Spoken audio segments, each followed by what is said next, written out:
खतरनाक road trip Delhi से लेह, तापमान 49 डिग्री सेल्सियस से -10 डिग्री सेल्सियस तक, ऊंचाई 16,000 फीट, मौसम बारिश, बर्फ और तूफान। तो आखिर हुआ क्या जब मैड अबाउट कार्स की टीम लद्दाख गई? Presenting Himalayan odyssey, the true story.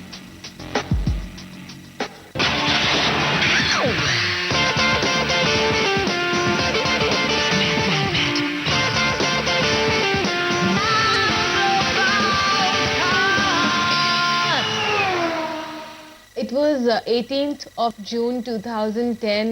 हम लोग सब दिल्ली पहुंचे 7th royal Enfield Himalayan Odissi के लिए। पूरी टीम बहुत एक्साइटेड थी क्योंकि हम लोग सब फर्स्ट टाइम लद्दाख जा रहे थे। मैंने पार्किंग लॉट में देखा कि अराउंड 64 रॉयल एनफील्ड बाइक्स खड़ी हैं। मैं इतना खुश हो गया और वहीं पर मुझे लगने लगा कि ये राइड को मैं ज़रूर एंजॉय करूँगा। जाते से ही हम लोग रॉयल एनफील्ड के ऑर्गेनाइजर्स से मिले। उनका लीडर था सचिन। सचिन ने हमें एक set of rules and regulations बताए और जब सचिन रूल्स बता रहा था तो ऑनेस्टली उस वक्त मुझे ऐसा लगा जैसे हम किसी स्कूल पिकनिक पर जा रहे हैं। We have a set of signals where you can communicate with what you're doing with your what to do with the throttle, or which line to take, or simply follow me, where to look, what to do. हमारे riding gears check किए गए। सब Riders को एक दूसरे से introduce कराया गया था। We were all in all a group of 60 riders.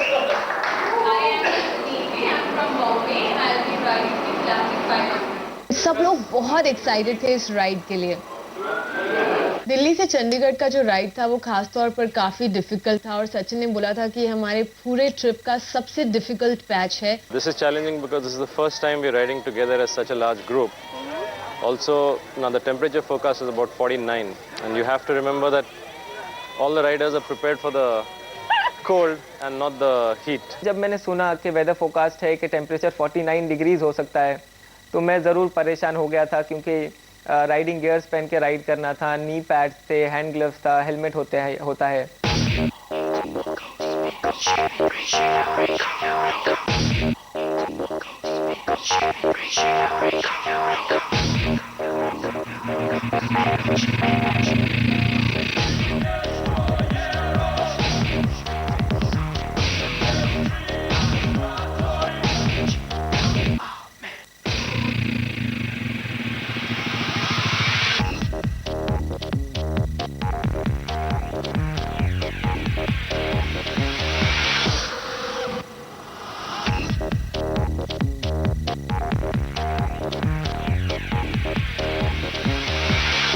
तकरीबन आधे राइड के बाद अशरफ ने नईम से बाइक ले ली, जो मुझे लगता है कि उसको नहीं करना चाहिए था क्योंकि अशरफ ऑलरेडी थक चुका था।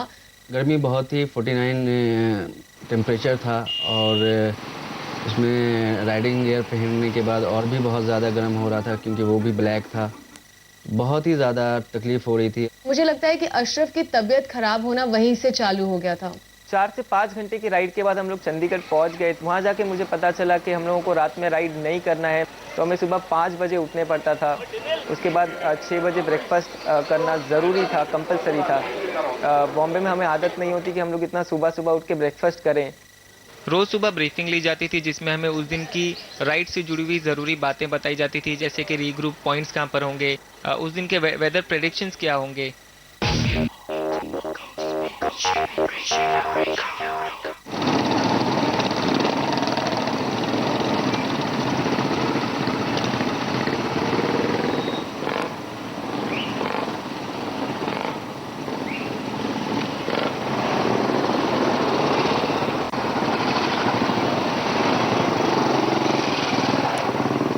सेकेंड डे राइड मैंने चालू करी। चंडीगढ़ से हम लोग मनाली जा रहे थे। मेरे साथ एक मेरे को राइडर थे आफ्ताब। एक पॉइंट पर मेरे सामने एक ट्रक था और मैंने उसको ओवरटेक करने की कोशिश करी।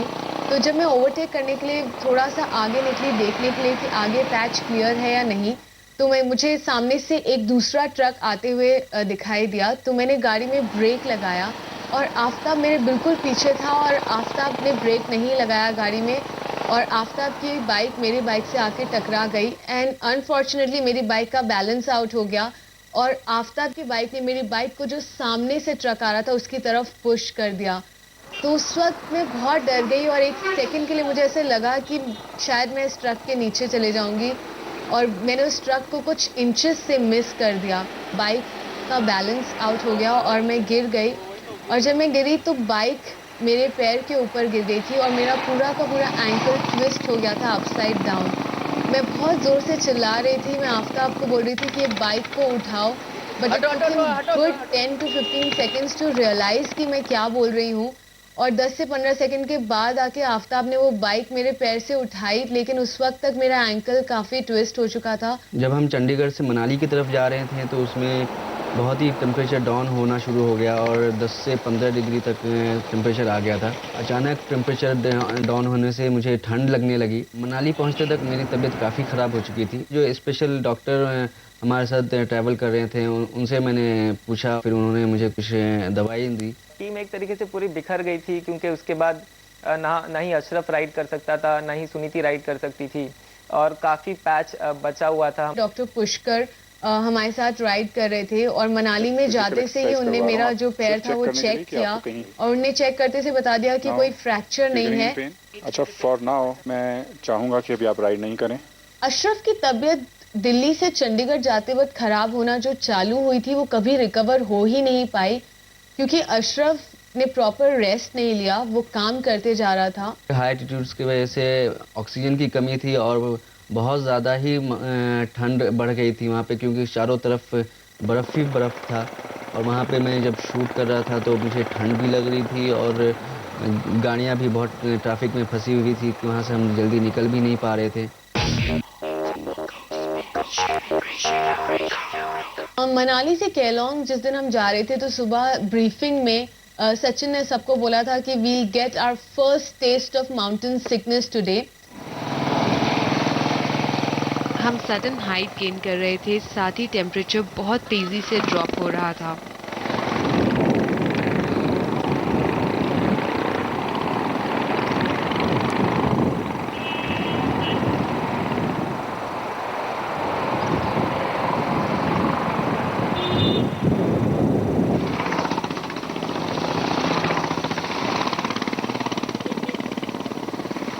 एक स्ट्रेच के बाद हमें स्नो भी दिखने लगी थी। बहुत से लोगों को माउंटेन सिकनेस की वजह से हेडेक हो रहा था, तो मुझे लगा कि शायद अगर ये माउंटेन सिकनेस है तो मैं इसे हैंडल कर लूँगा। लेकिन जैसे जैसे हम लोग आगे बढ़ रहे थे टेम्परेचर कम होता जा रहा था, लेकिन बिल्कुल एहसास नहीं हुआ मुझे कि इतना सडन चेंज जो टेम्परेचर में हो रहा है 49 डिग्री से अभी ठंडी की तरफ हम लोग बढ़ रहे थे, शायद इसके वजह से हमारी तबीयत भी खराब हो सकती थी। बहुत ठंड लग रही थी वहाँ पर, ऑक्सीजन की बहुत कमी थी, और पहली बार मुझे ऐसा लग रहा था कि शायद मुझे ये ट्रिप नहीं करनी चाहिए थी।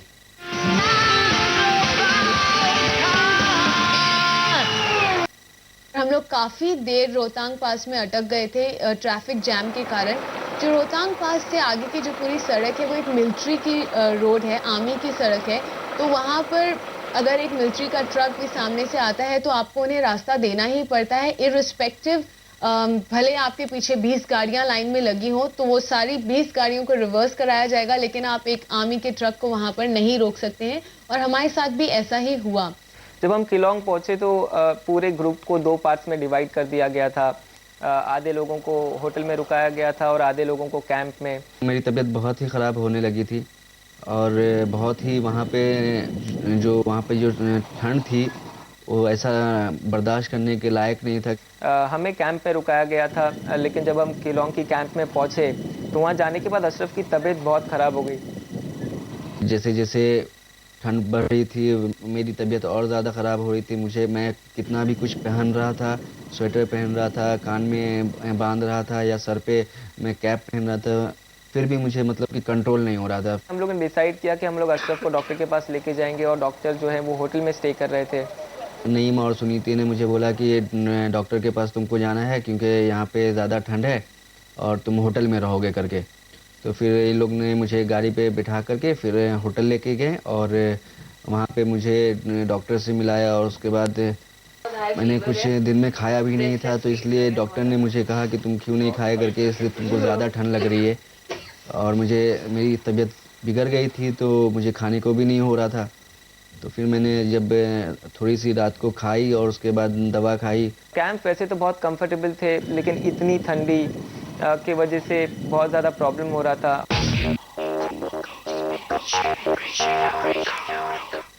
केलोंग से सरचू वॉज द डे 4। सुबह ब्रीफिंग में सचिन ने सबके सामने सबसे पहले डॉक्टर को यही पूछा कि अशरफ को यहाँ से इवैक्यूएट किया जाए या फिर वो आगे राइड पर ले जाया जा सकता है। डॉक्टर ने उस वक्त बोला कि अशरफ आगे जाने लायक है और उसको लेकर जा सकते हैं, क्योंकि रात भर उसको होटल में आराम मिला था, उसको दवाइयाँ दी गई थी and he was feeling a little better. Kelong से जो सरचू का ये राइड था, ये मेरे लिए पर्सनली बहुत ज़्यादा डिफ़िकल्ट था। मैंने अपनी सब खाने पीने की चीज़ों को गाड़ी में रख दिया था। मैं सोचा कि मैं गाड़ी के आगे पीछे ही चलूँगा, लेकिन गाड़ी एक पॉइंट पर आकर स्नो में फंस गई थी और मैं उससे आगे निकल गया। जब हम लोग केलोंग से सरचू जा रहे थे तो रास्ते में हम लोग बारालाचला पास में फिर से फंस गए थे। गाड़ी वहाँ पर तकरीबन 5 घंटे फंसी रही। पूरे रास्ते पे बर्फ जमी पड़ी है और सारी गाड़ियां जाम लगी पड़ी है। बॉम्बे में भी इतना देर कभी ट्रैफिक जाम नहीं होता ना। एक्चुअली प्रॉब्लम क्या है, ये सिंगल लेन रोड है और बर्फ गिरने के कारण एक्चुअली है तो डबल लेन, यहाँ पर एक साइड से जाना एक साइड से आना हो सकता है, लेकिन क्योंकि बर्फ गिर गई है तो ये road double lane road single lane बन गई है। तो इसका तो कोई सोल्यूशन भी नहीं है। जब तक बर्फ नहीं हटाई जाएगी रोड खुलेगी नहीं। क्योंकि गाड़ी फंस गई और गाड़ी को पुश करना था तो अशरफ और मुझे बाहर निकलना पड़ा गाड़ी के, और गाड़ी के बाहर निकलने का मतलब था कि तकरीबन घुटने तक बर्फ में हम लोग खड़े हुए थे।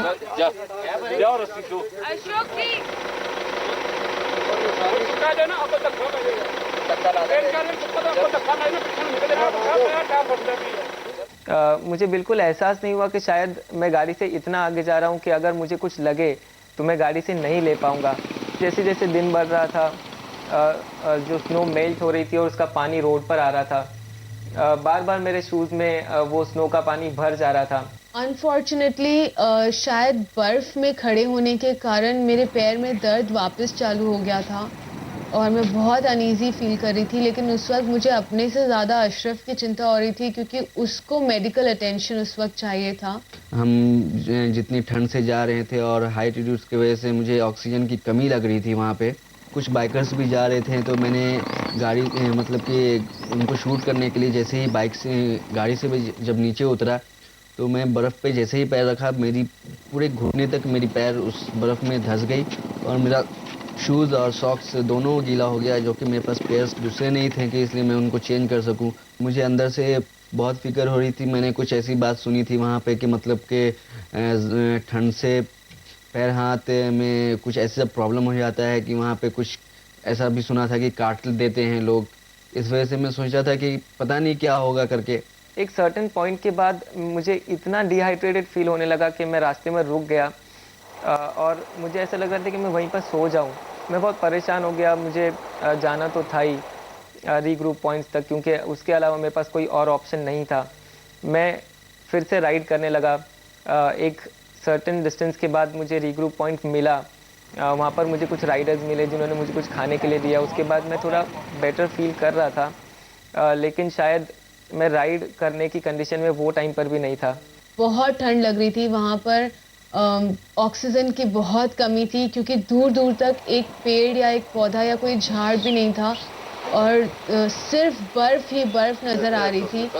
और पहली बार मुझे ऐसा लग रहा था कि पता नहीं क्या होगा, हम लोग आगे पहुँचेंगे या नहीं। और मैं उस वक्त इस ट्रिप को रिग्रेट कर रही थी और मुझे ऐसा लग रहा था कि शायद मुझे ये ट्रिप नहीं करनी चाहिए थी। मुझे सबसे ज़्यादा टेंशन इस बात की हो रही थी कि अशरफ को बुखार चढ़ते जा रहा था, गाड़ी निकल नहीं रही थी। वहाँ पे कई लोकल जो लोग थे वो मुझे इस तरह से बता रहे थे कि अब शायद रात हमें यहीं पर गुजारनी पड़े और not everybody will make it to the morning. फिर वहाँ से मैं जैसे ही उस बर्फ़ से निकला तो एक बर्फीली नदी जो बह रही थी, बहुत ठंड थी, थोड़ी सी गहरी थी और हमारे ड्राइवर ने वहाँ पे रोक दिया और कहा कि यहाँ से गाड़ी नहीं जा सकती। मेरी हालत बहुत ही ज़्यादा ख़राब हो रही थी। मैंने बहुत से कपड़े, कंबल, शॉल लपेट के रखे थे, लेकिन मेरी ठंड जा ही नहीं रही थी और मुझे मेडिसिन की सख्त ज़रूरत थी। उस वक्त मुझे मेडिसिन नहीं मिलता और बहुत हाइट्स पे थे तो ऑक्सीजन भी कमी हो रही थी, सांस ऐसा लग रहा था मेरे दिल तक सांस नहीं पहुंच रही है। नदी की दूसरी तरफ मिलिट्री की एक गाड़ी थी, तो फिर सुनीति ने उससे कांटेक्ट किया और मिलिट्री वाले ने मुझे मतलब कि मेरी गाड़ी तक आए और मुझे मतलब कि उस गाड़ी से मतलब कि गोद में उठा करके अपनी गाड़ी में बैठाएं। जैसे जैसे रात बढ़ती जा रही थी मेरी तबीयत और ख़राब होती जा रही थी। मैं पूरी रात काँप रहा था। मैं हर एक घंटा गिन रहा था कि कब सुबह हो और मैं डॉक्टर के पास जाऊं।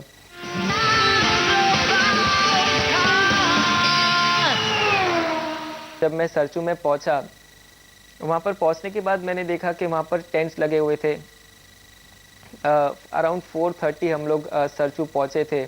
अशरफ को मिलिट्री हॉस्पिटल में लेकर गए हम लोग।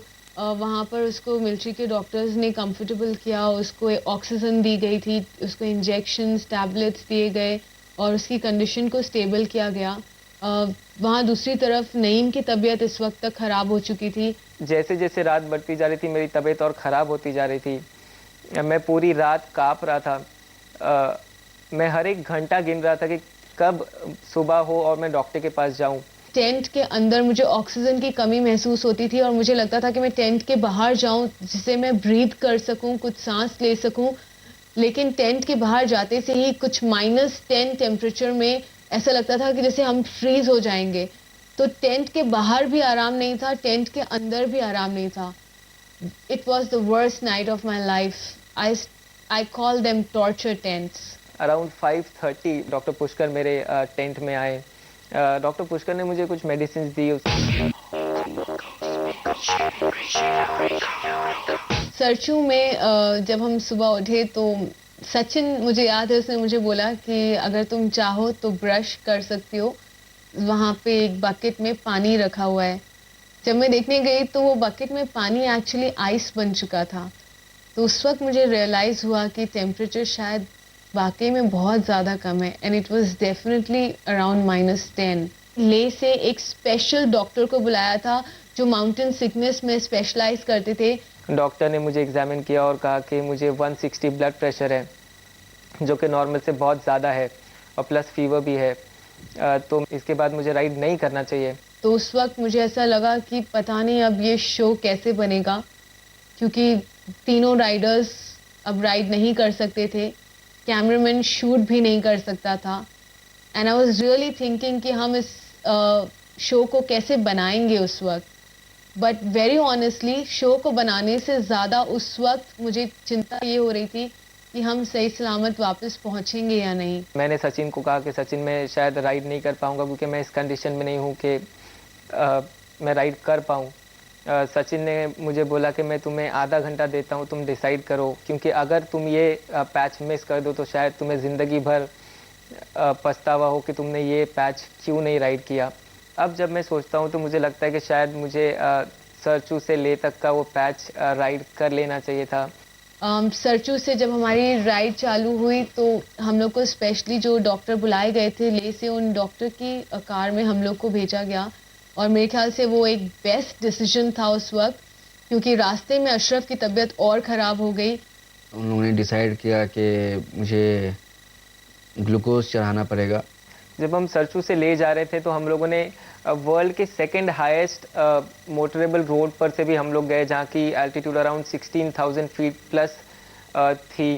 सरचू से ले की जो राइड थी वो बहुत ही ब्यूटीफुल राइड थी और बहुत ही ब्यूटीफुल लैंडस्केप है। मेरे ख्याल से शायद दुनिया में इससे ज़्यादा खूबसूरत लैंडस्केप नहीं होगा। ले पहुंचने के बाद मुझे एक तरह से राहत की सांस मैंने ली, क्योंकि मुझे लगा कि अब सब कुछ ठीक हो जाएगा, क्योंकि हम एक नॉर्मल जगह पर थे, एक नॉर्मल सिटी एटमॉस्फेयर था और डॉक्टर्स भी हमारे साथ थे, दवाइयाँ काम कर रही थी और धीरे धीरे सबकी तबीयत सुधर रही थी। ये पूरी ट्रिप से मुझे एक सीख तो ज़रूर मिली है कि अगर आपको सामने वाला कुछ बोल रहा है तो आपको उसे सुन लेना चाहिए, क्योंकि सामने वाला जब आपको कुछ बोलता है तो वो अपने एक्सपीरियंस के हिसाब से बोलता है, तो आपको उसे पॉजिटिवली लेना चाहिए, ना कि नेगेटिवली। क्योंकि जब सचिन ने मुझे बोला था मनाली में कि मुझे शूज़ बूट्स ले लेने चाहिए, राइडिंग बूट्स, नहीं तो वो मुझे राइड करने नहीं देगा, तो मुझे बहुत गुस्सा आया था कि ये ऐसे क्यों बोल रहे हैं। लेकिन जब मैंने बूट्स खरीदे और मैं राइड कर रहा था सरचू के पैच पर, तो मुझे जब पता चला कि राइडिंग बूट्स कितने इम्पोर्टेंट होते हैं। इस ट्रिप से मैंने 2 चीज़ें सीखी हैं।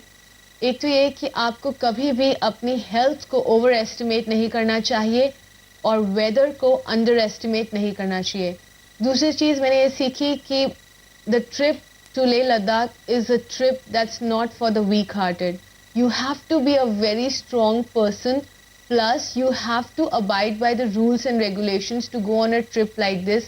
Otherwise, it can actually cost you your life. Yeah, I think the lowest point was the media dropping out. You think at your end you could have done something to avoid it? Yeah, maybe we could have motivated you more. आखिरी के 25 kilometre Leh के अंदर घुसते हुए जब 65 motorcycle एक के पीछे चल रहे थे और लोग सड़कों पर बैठ के एक के बाद एक गाड़ियां गिन रहे थे और उनकी उंगलियां खत्म हो रही थी। That was perhaps the most exciting part. I must thank Sachin for his nice 2 statements. Really kicked What me did off. Sachin tell you exactly? That this is normal, you do it. Otherwise, we are leaving you here. जरा सोचो, एक bite की sound को मेरे दिल धक धक करती थी और imagine I am in this odyssey hearing 67 bikes. My god, my tears were rolling down from my eyes. I am not joking. मैं एक बार जोजिला पास क्रॉस कर रहा था. उस समय जोजिला पास एकदम शुरू में खुला था, तो मैं सोनामक से एक ट्रक में लिफ्ट लिया. उस समय पब्लिक व्हीकल ज़्यादा नहीं थे, तो ट्रक बीच में ख़राब हो गया. ये मेरा पहला एक्सपीरियंस था किसी पास के नीचे रुकने का. तो रात जिस तरह से हमने काटी, टेम्परेचर बहुत लो हो गया था, बर्फ़ बहुत ज़्यादा थी. हमारे पास जितना गर्म कपड़ा था वो भी कम था. ट्रक का इंजन से हम गर्मी नहीं ले सकते थे क्योंकि ट्रक स्टार्ट नहीं हो रहा था. तो that was the worst night you know I have spent here.